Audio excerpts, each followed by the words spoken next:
Nous répondons au nom de Lemba Kavumbula Moïse.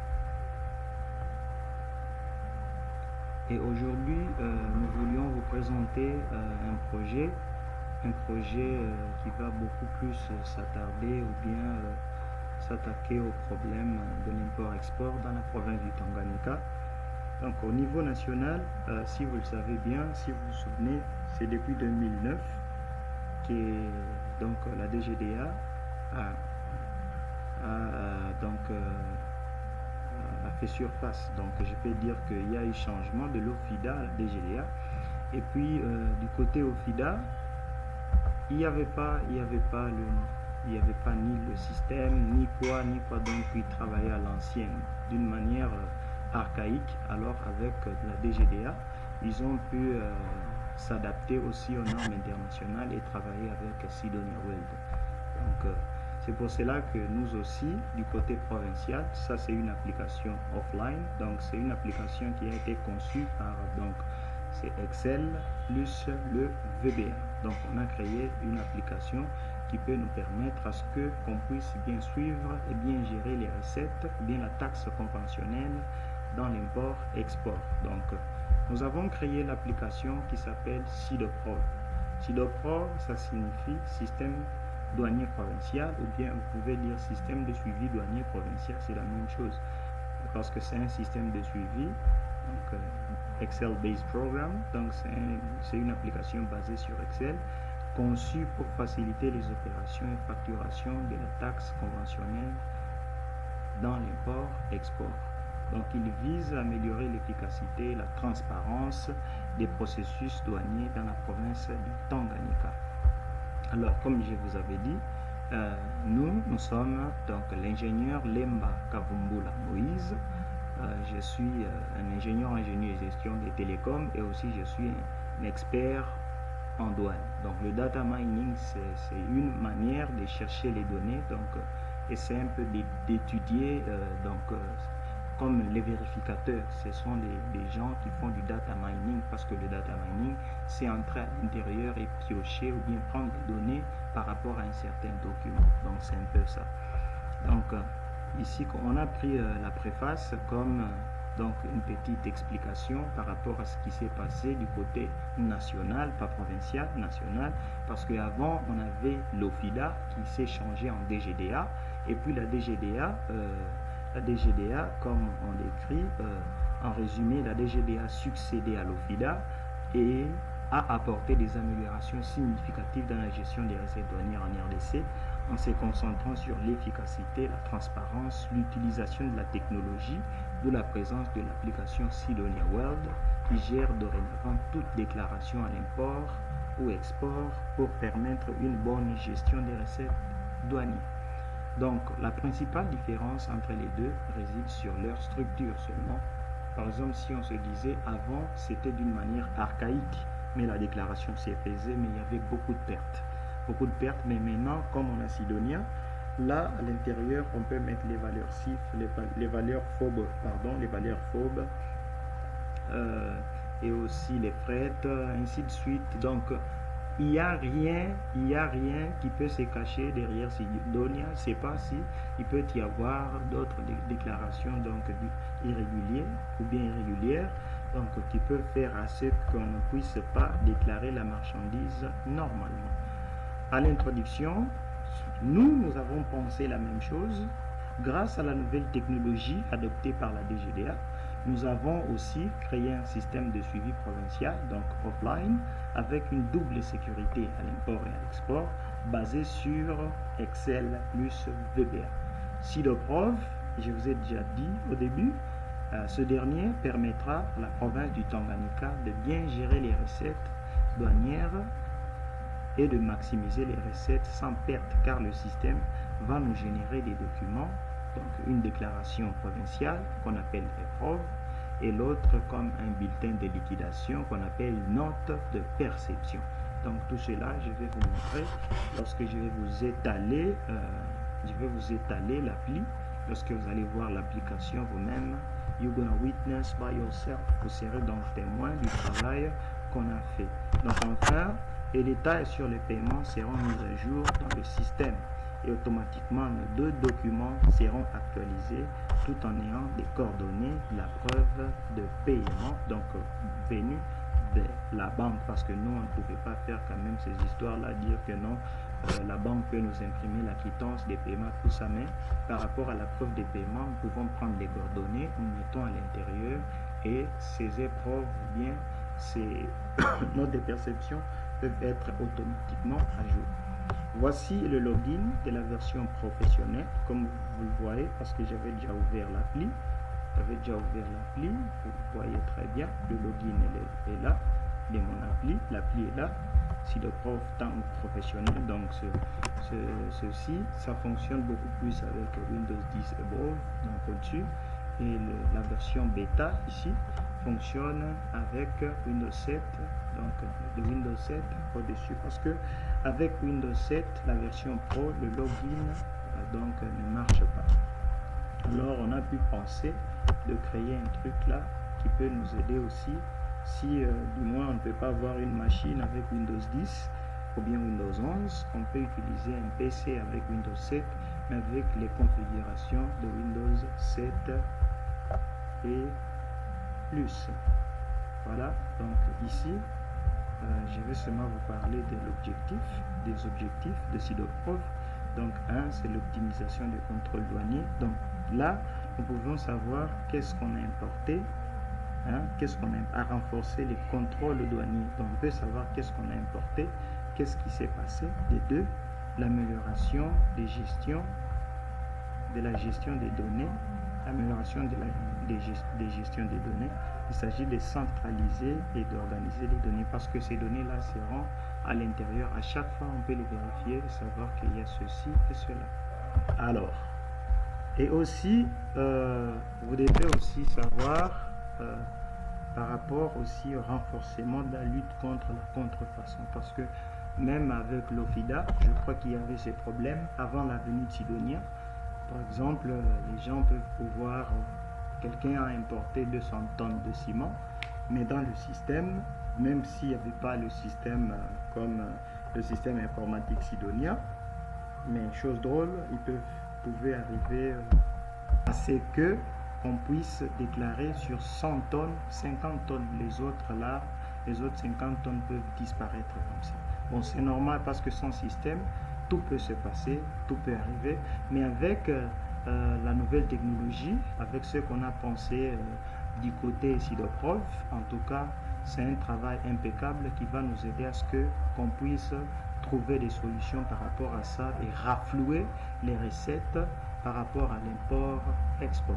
Bon, il y en a beaucoup, il y en a, c'est tout un PDF qui explique le fonctionnement, qui explique l'avantage, tout ça. Alors, au lieu de parler de ça, des théories, nous allons nous attaquer à la pratique directement. Alors, voilà, nous avons mis notre username et le password.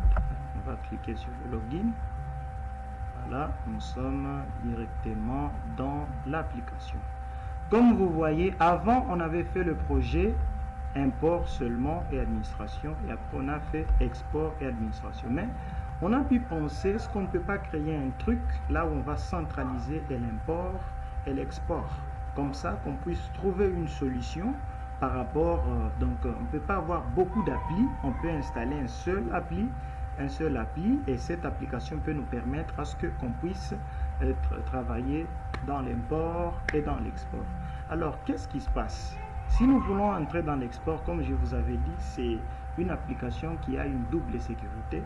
Il faut que je clique sur import. Voilà, donc là, vous voyez, je ne peux pas travailler comme vous voyez ici. Il n'y a rien, il n'y a que l'application, l'aperçu dans le login. Donc là, il faut que je mette le nom d'utilisateur, et le mot de passe. Voilà, nous avons notre mot de passe qui est là. Et là, si je clique sur vérifier, ça peut vous montrer le mot de passe, donc c'est un secret. Alors, je valide. Là, ça m'ouvre l'application.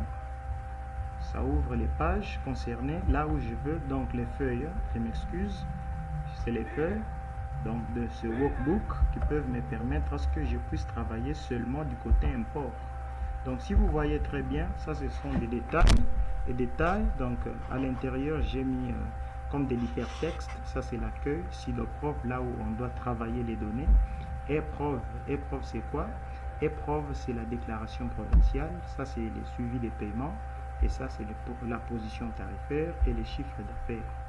Alors là vous voyez il y a direction, province du Tanganyika, adresse, Kalemi, etc. Alors là nous sommes dans l'accueil, nous voulons entrer dans SIDOPROV, je clique directement là, ça m'amène dans SIDOPROV. SIDOPROV c'est quoi?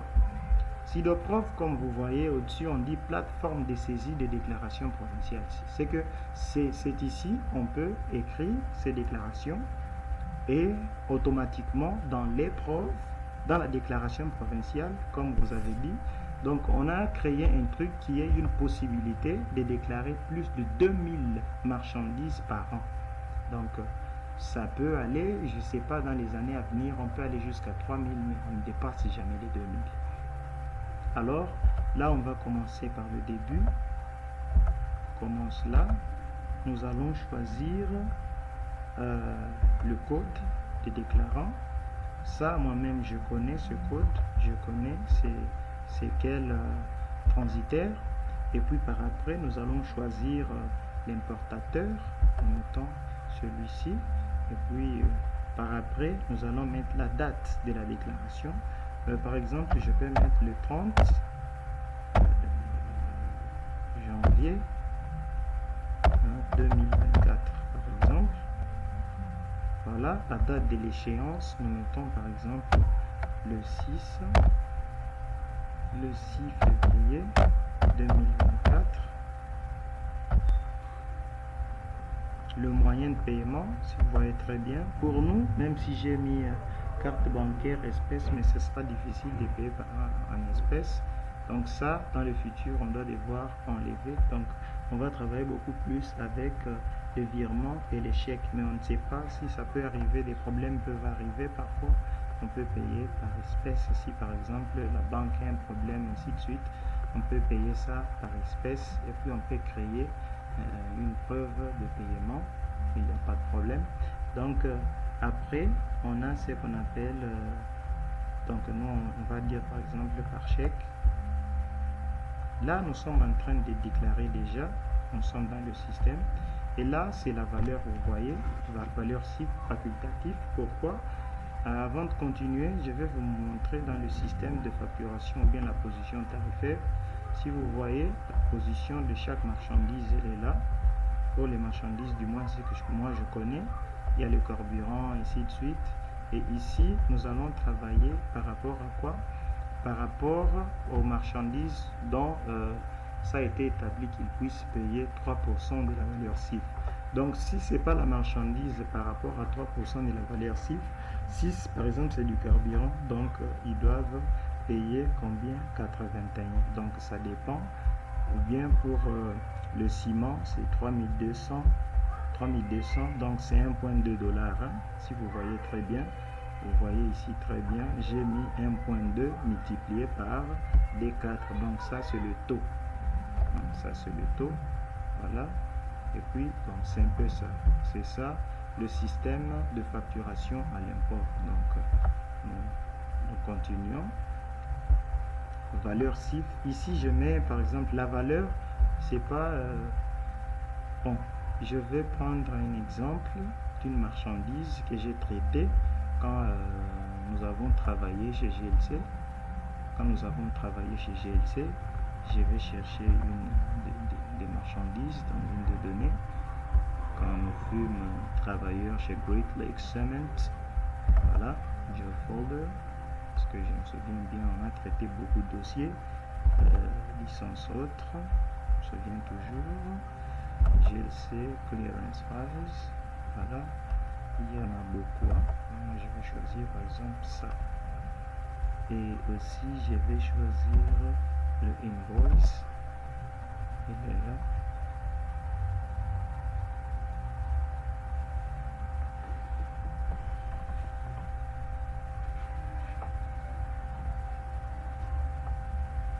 L'invoice il est là.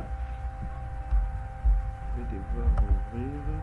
Cela, ça prend du temps. Ça prend du temps parce que comme je suis en train de faire le rendu ici, en tout cas, ça va prendre OK. Voilà.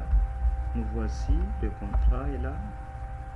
Nous allons scroller en bas jusqu'à trouver le prix. Donc,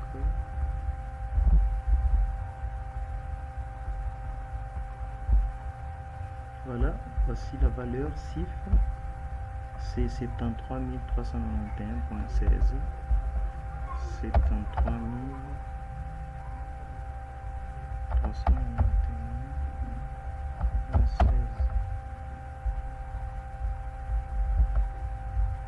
Voilà, 16. Donc, et là, c'est ici, il n'y a pas autre chose. Donc, nous allons devoir travailler par rapport à 3% de la valeur CIF. Alors, donc, on doit devoir regarder aussi là au-dessus, juste pour savoir c'est quelle facture. KBB 2124-02 parce qu'on en aura besoin. West International Material Limited, c'est lui le seller, donc l'exportateur. Alors là, nous allons aller directement à la page. Donc là où se trouve la marchandise en question, donc c'est le 3%. Vous voyez, là nous allons mettre 1. Nous allons mettre 1 automatiquement. Si nous regardons ici en bas, vous voyez, c'est ça, donc le 3% de la valeur CIF qu'on doit payer. Mais on n'a pas encore fini à déclarer. On n'a pas encore fini. On a mis au truc, mais il y a d'autres qu'on n'a pas encore signalé. Donc ne vous inquiétez pas, ici on va devoir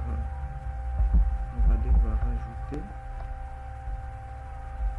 C'est le 1 même en programmant, on a laissé ça comme ça parce que on n'a pas encore commencé, mais en travaillant il fallait qu'on puisse faire un truc pareil. Alors c'était quel bateau? J'ai pas vérifié dans le cargo manifeste qui est là. Ça c'est la D. Voilà, le manifeste est là. Je vais essayer un peu d'ouvrir et de vérifier quelle appli ou bien quel cargo manifeste ou bien c'est quel bateau dans le cargo manifeste.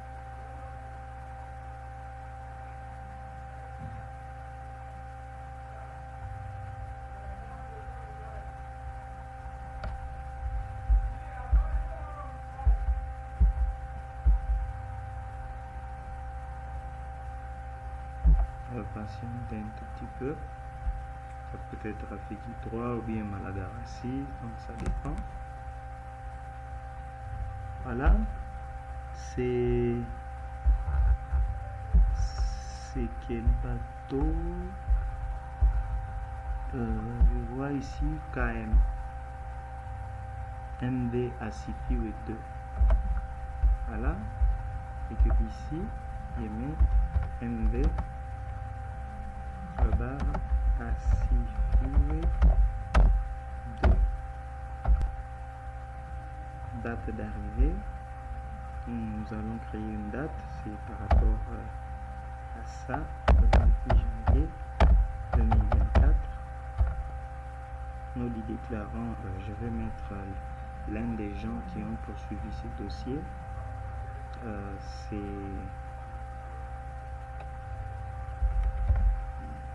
Théocratias Carambo. Voilà, c'est un de mes mentors, exportateurs. Nous avons vu ce nom, West International Material Limited. Donc, West International Material Limited. On va essayer de vérifier, on ne veut pas d'erreur dans le système. Voilà. Voilà, pays d'origine Chine. Voilà, déclarant, donc c'est quel est transitaire, African Global Logistic. Numéro facture c'est KBB 2124-02 KBB 2124-02. Là, nous avons fini à déclarer notre marchandise. Maintenant, ok, on continue. La preuve de paiement, donc disons qu'on n'a pas encore payé. Commentaire, c'est quelle marchandise? Comme vous voyez, il y en a beaucoup, hein? Il y a beaucoup vraiment.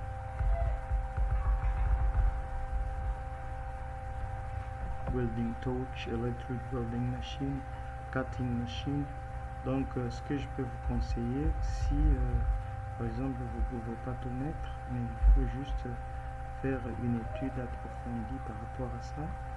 Hein? Par rapport à ça, il y a le cement sample, bucket with lid. Il y a beaucoup de trucs. Hein? Donc nous allons mettre pièce de rechange. Et puis quand on aura du temps, si on aura du temps, on peut prendre aussi, on peut faire une sélection de tous ces trucs ici. On peut faire une sélection et puis on met à l'intérieur. Donc je peux dire pièce de rechange et votre partie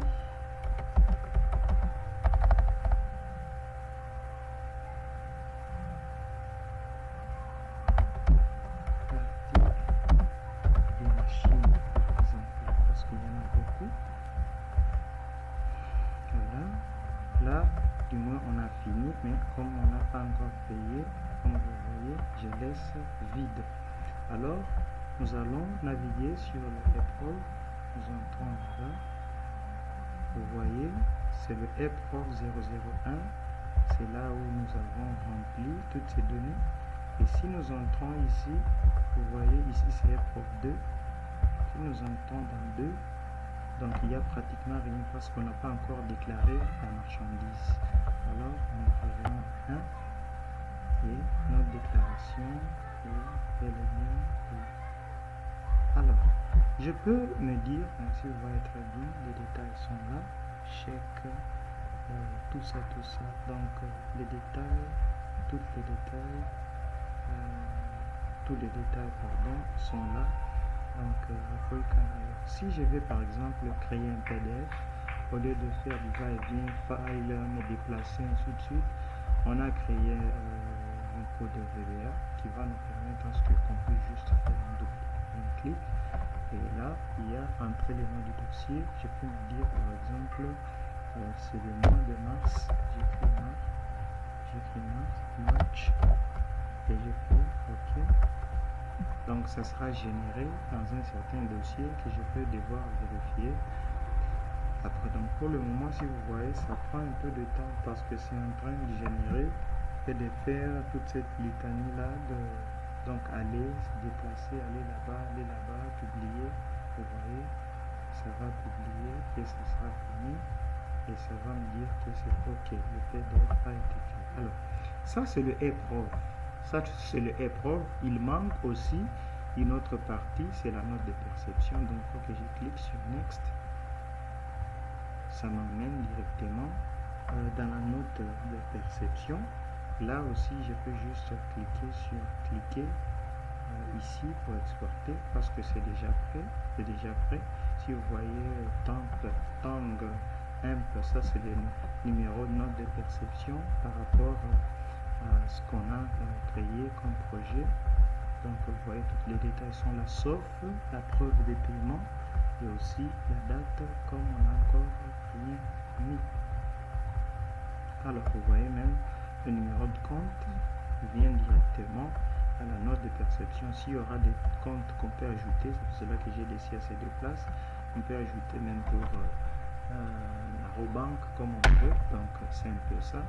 je peux aussi faire un clic ici, j'écris la même chose, match, voilà. J'attends que ça puisse aussi générer mon PDF, ça va prendre un petit moment, voilà. Voilà, c'est fini.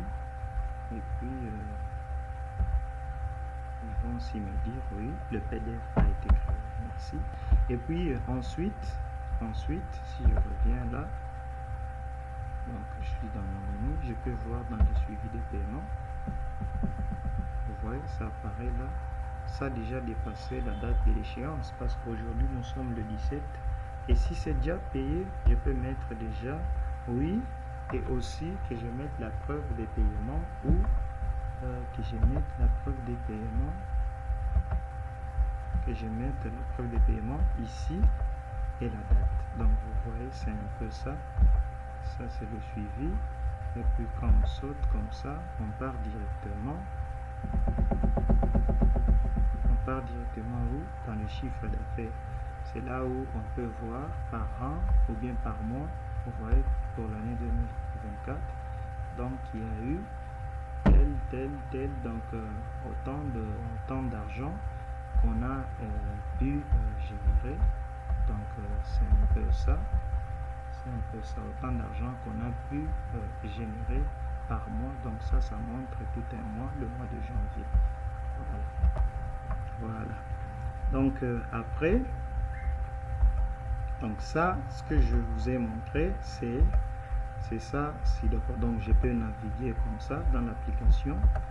Il y a accueil c'est ici. Il y a SIDOPROF c'est là. Il y a épreuve c'est là. Si je reviens dans l'épreuve. Si je pars dans suivi de paiement, je reviens ici, je peux partir suivant. Je suis déjà dans chiffre d'affaires. Si je vais revenir, je clique là, donc je navigue comme je veux, puis je peux rentrer dans le login. Voilà, le login est là. Et bon, nous avons travaillé dans l'import. Alors, comment faire pour fermer tout ça et que qu'on soit dans le login? Par exemple, si on veut travailler dans export pour ne pas mélanger les trucs, il me suffit de faire un simple clic là, et puis bam, import disparaît. Donc après, on peut entrer dans import, dans export plutôt. Voilà, comme vous voyez bien. Donc quand je valide, il y a les données d'export aussi, donc toutes les feuilles là où on peut travailler. Donc si vous voyez très bien, il y a SIDOPROF X, ainsi de suite, il y a des détails. Si vous voyez dans le système douanier, ici il y a du vide, donc il n'y a rien, c'est comme si on n'a pas encore touché, on n'a pas encore travaillé.